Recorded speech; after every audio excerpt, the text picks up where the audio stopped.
Hello and welcome back to the channel. Today I'm going to be talking about how I went from broke to six figures in my own business. And you might be thinking, not another one of these preaching entrepreneurs online, because I feel a little bit of a gut sickness whenever I watch these videos that aggrandize themselves and sort of put themselves on pedestals. But I thought this would be highly useful for other men just like myself, talking back to that past me and thinking, reassuring him that everything's going to be okay. And exactly the steps I took emotionally, mentally, and how it's made me feel more stronger, more confident, more in my masculine than I've ever felt. And I'm going to help you do just that. First of all, I want to say, hi, I'm Josh, a relationship coach, content creator, and creative director, of which is the vehicle that's made me the money I'm going to be talking about today. Once upon a time, 7 years ago, I was just a little graduate from university, did pretty well in a degree, and did a placement year at a big German retailer called Lidl. My soul died. It was a management placement. I had to manage stores. I had to help teams, and I was stacking shelves, managing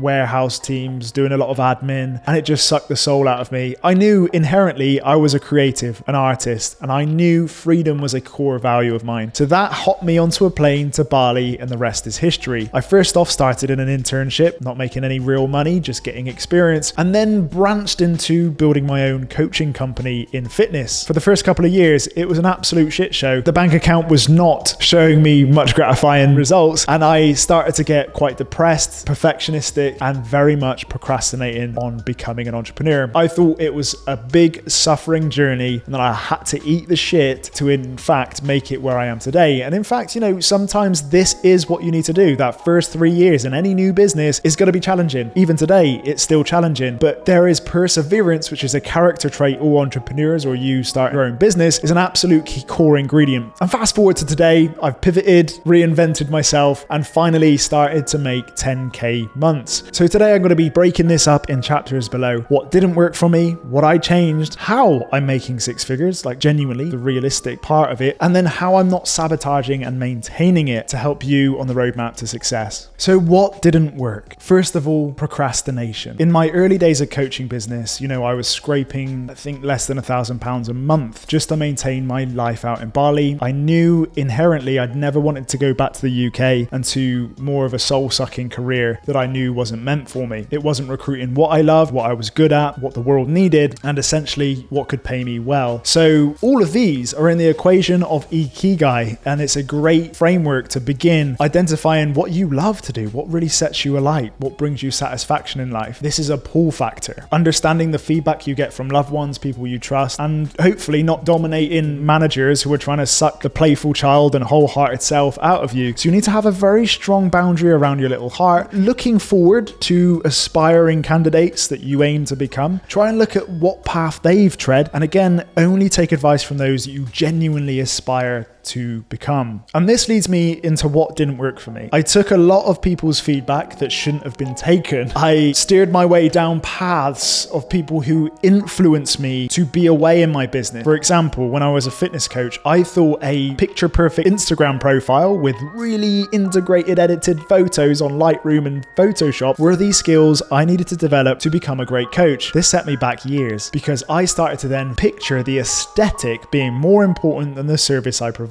So being careful of what you consume and who mentors you is a big key part of this. Procrastination was a biggie as well. I grew up as a boy who was a bit of a perfectionist. And so I was in a freeze state. When something really highly challenging and overwhelming, I always jumped to the end conclusion and looked at people already having achieved the end goal and thinking, oh my God, I am not capable of that end goal. And I never realized that micro goals and breaking things down and just genuinely being more strategic about playing with my satisfaction compass could help me along the way. Perfectionism was a big part of why I procrastinated because the ideal in my mind was a tyrant. It was like, Josh, you're never going to achieve what your mind's imagination wants you to achieve. And so in that perfectionism, I held on to the project of being a fitness coach for way too long, longer than I should have. because I attached my identity and persona as wanting to make a difference in the fitness industry. I wanted to be the next Martin Luther King of the industry itself, and that is a big feat to achieve. I also felt like I was a failure if I would have quit. It's also so public because, again, I'll get to this in a minute, that personal brand is one of the greatest investments you can ever make in this realm. Everything is so public, so many eyes are on me. And again, the limbic brain is not used to this kind of eyeballs on your every private movement, especially if you want to be vulnerable online, especially if you want to put your heart and soul and creation online, is up for rejective feedback. I held on to it for about 3-4 years, and that ended up me really declining. I wasn't seeing the results I was wanting to see, and my ego was so invested in it. And in that state of desperation, I was setting goals out of desperation rather than inspiration, with mentors giving me very skewed narratives of what success means and not following my own intuition and heart, and also being so stuck in my own ego to make it. I then created goals out of scarcity and urgency. This is fear-based behavior. This is a recipe for burnout, and that's a unvirtuous cycle where I'm just spiraling downward, downward, downward. I was kind of weirdly getting feedback from myself saying, Josh, yeah, you're not good enough. Oh, Josh, you're not achieving your goals. Here is what I changed and what worked for me. Now, procrastination and perfectionism is a form of freeze, and not everybody tends to respond well to just meditating. So in my fear-based, it needed some form of plan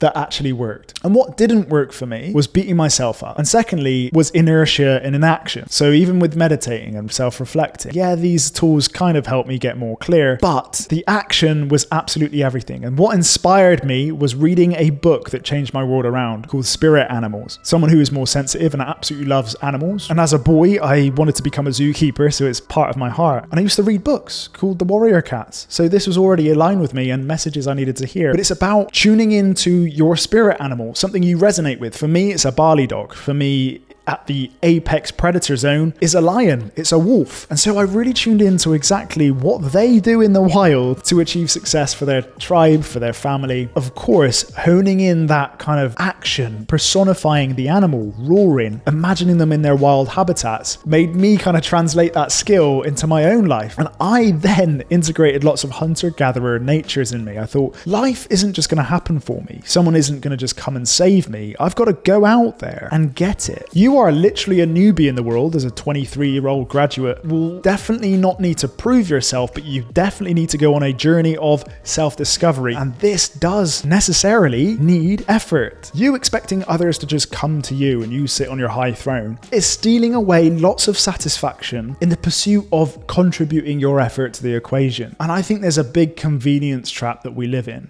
To be smart working, we should rely on our faith. We should rely on the manifestation practice. But in my opinion, with anything that you're responsible for, which is a new business, you have to calibrate yourself to that level of responsibility. And that only happens when you're very present in effort exertion and you're feeling used to it over time. And this is what I needed to continuously do and continuously improve. And the first book I'd recommend on this is The Go Giver by Bob Burg. This really helps you get in the go-getting by go-giving, finding that satisfaction of genuinely bringing value to the table, and then this is beautiful virtuous cycle of it then coming back later when you least expect it. I also notice sometimes in that state of lethargy and in performance, getting out there and integrating my anger, I needed to integrate the anger because when it was dysfunctional anger, it was comparison. I felt inferior to the dominance hierarchy, as what men would likely operate in. We see others as not our comrades, but we see them as competitors. Only until I discovered creativity didn't need to be competition either, and a great book for that is Rick Rubin's The Creative Act. Really, a philosophy is that you should not attach your creativity to competing with others because you, of course, your new juices, your new gift of bringing something new into the world is inherently unique. True creativity is simply outside of the box and actually unbelonging. So having an avenue from my anger was really helpful. I got clearer on what I cared about, what my core values were, what I aimed to protect, provide for, and preserve. So I then created a strong enough why to actually establish some action. vision. I thought,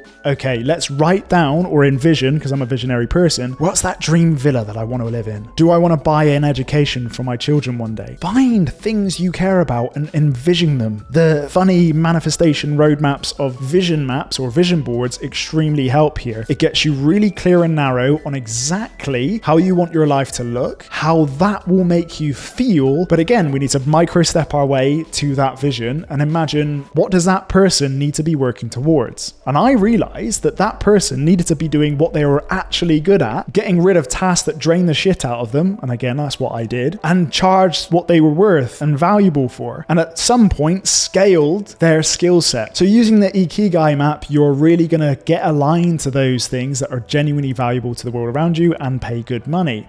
I would highly recommend a service-based business to begin for anybody starting. Another game changer I used was the Eisenhower matrix. I don't like to simplify a very complex thing, but it's about compartmentalizing your task in every single day into what's urgent and what's important. The low urgency and low important things are likely able to be deleted. For those things that are important but not urgent, you plan. For those that are urgent and important, you should do. These are literally value creating tasks. And then those that are on low importance and urgent, likely best to delegate. Now, this is where you can source a team. Freelancers on Upwork, on Fiverr, they are fabulously skilled people who can genuinely support you. Developing that culture of I grow, you grow is exactly where you're going to scale and make some great cash. And until I got out of my own way, where things were good enough, didn't need to be to my standard, and I started to eradicate perfectionism and let go of control, things changed for the world. I was able to then serve more clients. I was then able to create what I love. So this is then going to be the virtuous cycle of you being satisfied, full with energy, especially as a generator in human design. So check yourself. Are you in a business that genuinely ticks the box of what you love, what you're good at, pays well, and the world needs? Get clear if you're even in the industry that actually needs you. Otherwise, check yourself out and at least roadmap industries that you can really perform in a wholehearted way. Now, while this high functioning behavior is happening and I'm watching Alex Hormozy and reading all his books and swallowing all the information online in the information age, you can get overwhelmed. If we're feeling like we're at capacity in terms of the stress in our lives, again, use a scale of 1 to 10. If you're in 9 out of 10 or 8 out of 10 in stress, asking yourself the question, if I added something else to my plate, how would my mental health be?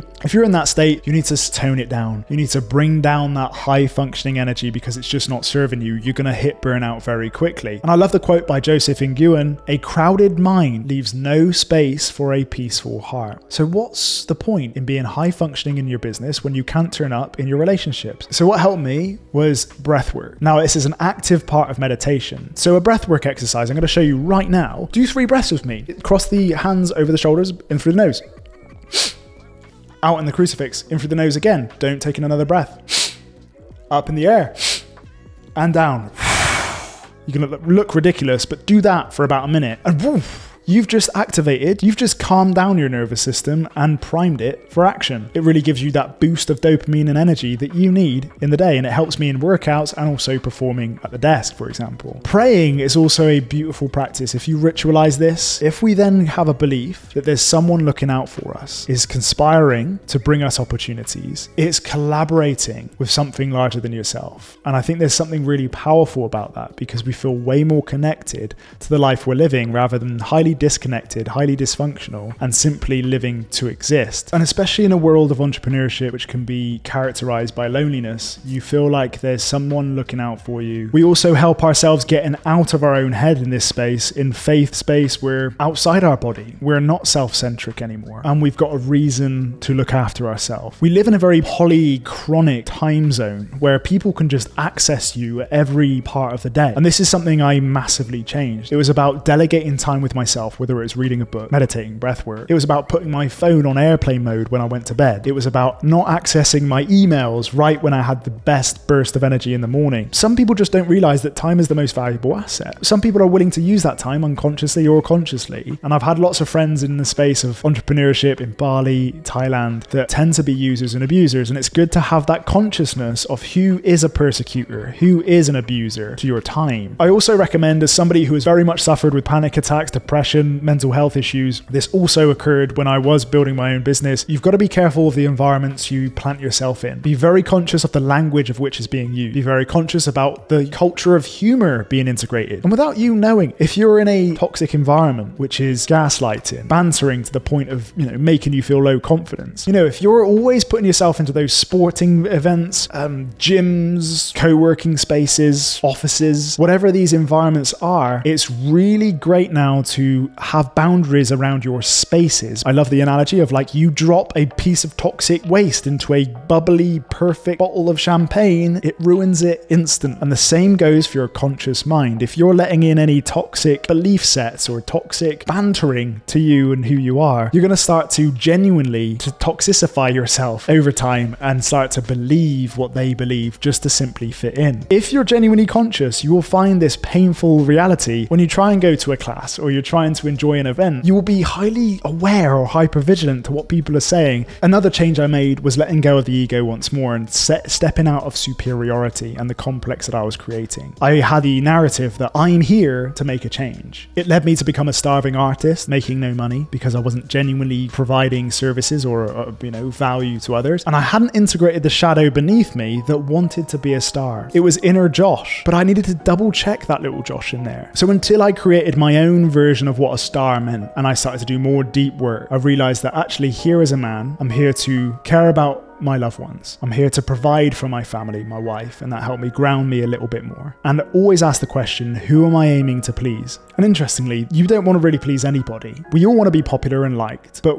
those who truly love you, what do they need from you? And that's where I ask my question, how can I most contribute to others? Going back to my spirit animal of wolf and lion, I'm here to provide, preserve. I'm here to hunt or gather, go out and get it. And that's exactly what I did next. I quit the ego. I thought I hate being a starving artist. I hated counting my pennies. I hated not being able to treat myself. I hated the fact that even my wife was earning more than me and I felt really insecure. I'm not really contributing, although I was contributing in lots of other ways, emotionally, mentally, supporting her as well. There is a calling, especially now that she's pregnant. I need to take responsibility and take as much responsibility that I'm capable of doing. And becoming a father has done that naturally. And so with the equation of having confidence in others and contributing to others, I thought I need to go out and reach out to others. And that's where my life turned on its head. I was introduced to Upwork, a platform that I wanted to push away like the plague. I was like, I'm too good to be out there, I'm too good for this stuff. I can't be bothered to post and apply for jobs. And until I started to apply for jobs on Upwork, creating a profile on Upwork, which was again created with the intent of things I'm great at, what I love to do, what can pay well. The satisfaction of results then spiraled into a virtuous cycle again. Clients were responding really well. I loved what I did. And in that brilliant spiral, I was no longer living paycheck to paycheck. I was no longer feeling that I'm not worthy or contributing value in the equation. And I remember really checking my perfectionism as much as possible. I was trying to live by the mantra, good enough is great. I was on this continuous improvement flywheel. I was trying not to be the best in the industry yet. I just started with an iPhone, a dodgy, spodgy mic, and the 7 years of experience that weirdly had led me to today, being in front of camera, communicating, creative ideation, helping people grow their channels on socials, do their social advertising, and in a space called digital marketing, which is booming and a space for opportunity like no other, with job creation in this space of digital marketing, I found that, wow, this is an evergreen opportunity that's going to provide for years to come, and it's something I'm naturally already good at and have, quote unquote, a USP, a unique selling point and a competitive edge. And at that point, I was just continuously improving. I started on an iPhone, started with a bad mic, bought a very cheap light to bring in that professional element. I continuously consume content on YouTube about creating great sets, what's the optimal settings on a camera, and started to integrate the things I was pushing away most. I used to think I'm not that guy that's going to be technically brilliant and know all the details with a camera behind the scenes. And I thought, no, is that my ego playing small? Is that the ego that just simply can't feel comfortable with success? And with those questions answered and put aside, will help you further beyond the flywheel of improvement. Now I'm sat behind a $2,000 camera, a couple of brilliant lights, lights that cost me a bit of a bomb. You know, a new phone. I was on the iPhone 7 for yonks before I saw people having these 0.5 cameras on a selfie. iPads, laptops, all these kind of material expenses. When I reinvested in the business, this is how I maintained it. But ultimately, be kind with your progress and continuously improve rather than be the finished article today. I also had a rocket up my ass with a new baby on the way and a new purpose to provide. Again, dial in to what do you provide? What do you protect and preserve? It will hopefully ignite an inner fire in the belly. Sometimes, especially natively, us creatives,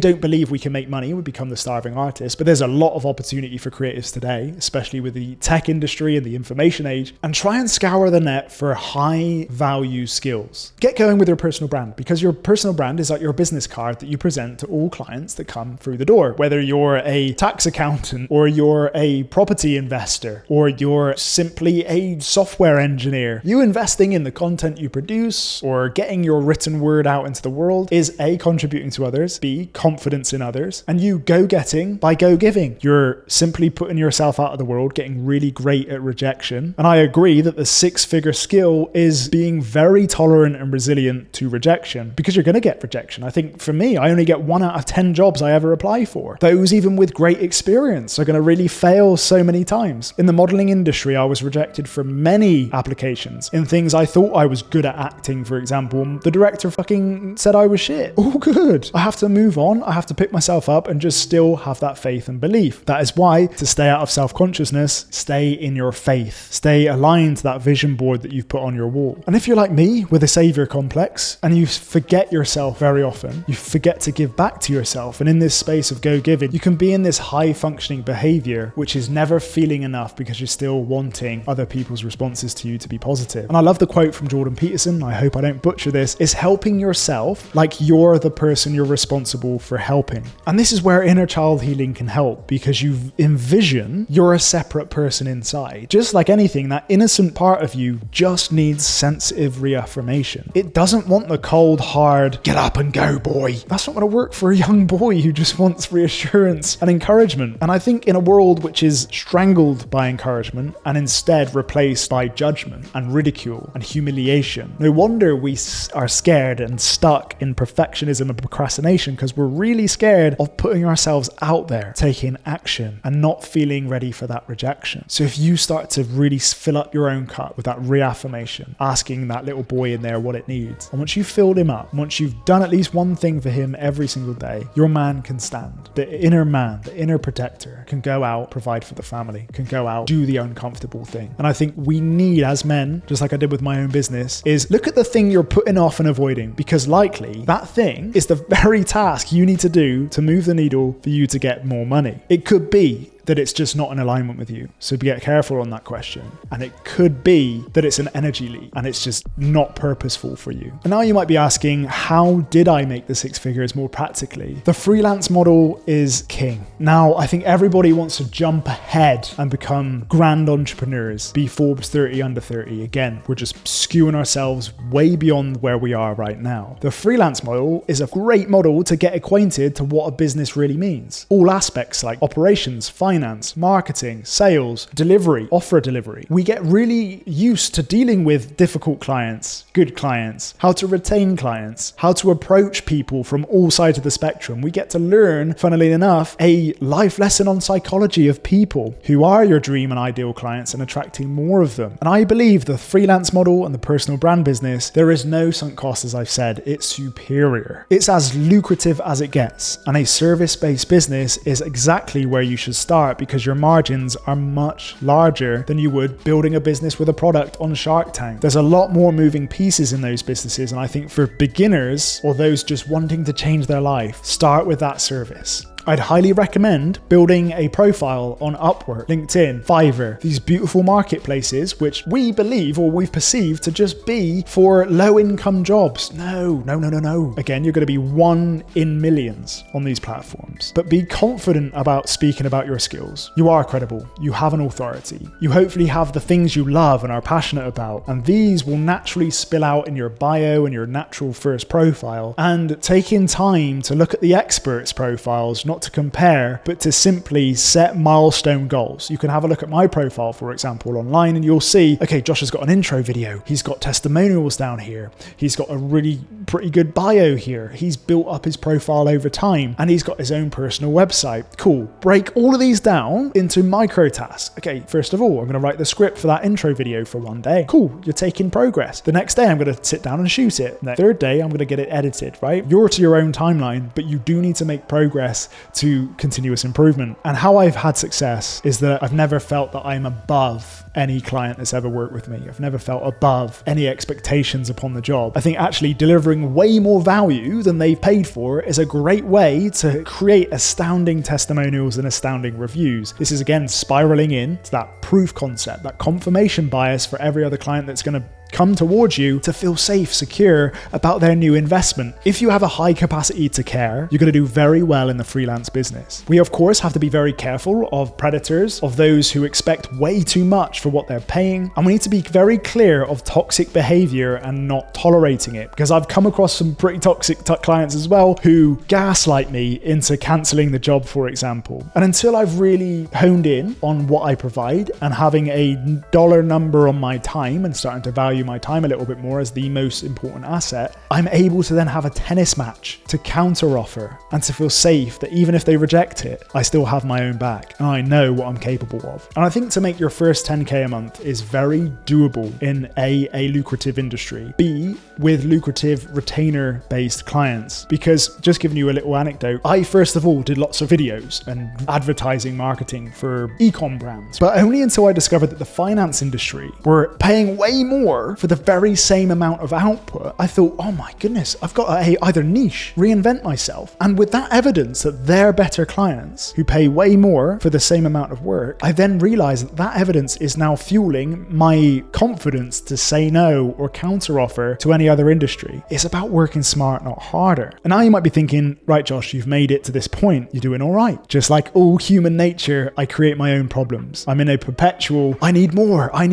And this then creates misery because there's never enough. There's a superiority complex still kicking in, okay? So I'm still practicing gratitude. I'm thinking I was no way near at this point 2 years ago. It's also worth being humble because when we hit that success, we feel either superhuman or scared of having it. And so what we need to be, again, is that preserver. Bring in that architect, that spirit animal. What would that wolf do? Having just got a catch, what am I doing? I'm investing at least 30% of my income into stocks and shares, which is truly passive income. And then also treating myself, 20 to 30% of that, I'm using it to go out on lovely experiences, buy my wife a lovely engagement ring, buy her a new handbag, because I find the satisfaction of seeing her receiving those gifts, upgrading rent in a lovely apartment, which I'm sat in today, and being grateful for all of these satisfying things I can now afford. And then finally, I think a big rule is, again, giving. If you can, give back to your family. If it drives you to make more money in your pocket could mean a better world. Trying to eradicate all the images and the bad beliefs that we have about money being evil. More money means less problems for the world. So I hope that brings more meaning to accruing more money. Living below your means is a fantastic way to get rich because as much as possible going to passive income or investing back into the business or investing into stocks, for example, you're really having your own back. And what's really helped me is understand human behavior. Humans are motivated by pursuing things that satisfy them, while being scared and fearful of the things that create pain and satisfaction. Think about those two things. What is it that's painful enough to push you into action? And what is it satisfying enough to pull you towards that end? For me, the painful story is the mental health declination. Like, I don't think there's anything more painful than feeling depressed. And here's the equation. Does action, even if you fail, still have more pros than staying where you are in the pain of depression? Likely it is. There's going to obviously be some challenge, some effort, some rejection, some things that are just uncomfortable, but it's a worthy trade towards satisfaction, isn't it? And I think that's what we always need to do in life. We need to trade off options and choices. Which choice that we have in this road, is it better to stay where we are? Or by coming out of the comfort zone into your edge, which is going to be slightly stressful, is that a worthy trade to make progress? And that's the thing that you're always continually developing. The ability to bring yourself into that edging zone, the zone of optimal discomfort. And if I can do it, someone who is predisposed with more anxiety probably than most normal people, somebody who has higher levels levels of perfectionism. Somebody who has been hard on himself for a long time. Somebody who has never really been on his own side. If I can do it and move through those monsters, I know you can too. Now, to summarize this video, and thanks again for coming so far, there needs to be the calibration of your physical and emotional worlds to this new level of income. So really calibrate your emotional and physical worlds and having your own back through those phases. Ask yourself, what's keeping you stuck? For me, procrastination and perfectionism were the two big demons on Medusa's head. So what does it look like for you to eradicate those, slay those, and take the next inspired action? Having a meaning and vision for satisfaction larger than the pain itself that takes to take the action. What's important enough for you to pursue for a lifetime? I don't like thinking 1 year at a time. What for you could be satisfying to contribute to society at large for a lifetime? And begin on that path now. We want to look for the long-term satisfaction rather than the quick-term gratification. And finally, stop doing what's draining you. Stop doing what's not working. Let go of the ego. Identify your strengths, monetize them, and don't stop. I love the idea that sometimes we don't need to quit, we simply need to rest. Sometimes in the rest and rejuvenation and the reflection, we start to realign ourselves on what truly matters. I hope this helped you get out of your own head, not feel so alone. Also, give you that inspiring physical result that it is possible. And it is possible to live your dreams, live to your strengths. And again, your strengths are subjective. Me doing digital advertising and coaching is highly dreadful for a lot of people. That may not be your dream, so stop living somebody else's dream. So do take all the information in this video and apply it to your subjective situation. Again, if you want to go a little bit deeper, I do have an offer down below in the description for coaching. If you want to call with me where we can get calibrated to what brings purpose for you, what potential dysfunctional patterns are currently in your life that we can overcome, and is that inner devil inside of you trying to hold you back? Is it the sabotaging inner boy? These are all very valid emotional reasons why you may feel stuck, and I assure you there is solutions to move through. And if that's not your cup of tea or coffee, all I'd say, it would mean the world if you subscribe, like, share this with a mate, and again, ding that notification bell so you don't miss on future videos, which is all about emotional health, masculinity, and helping you simply live your best, most grounded, emotionally fulfilling life. I'll see you on the next one.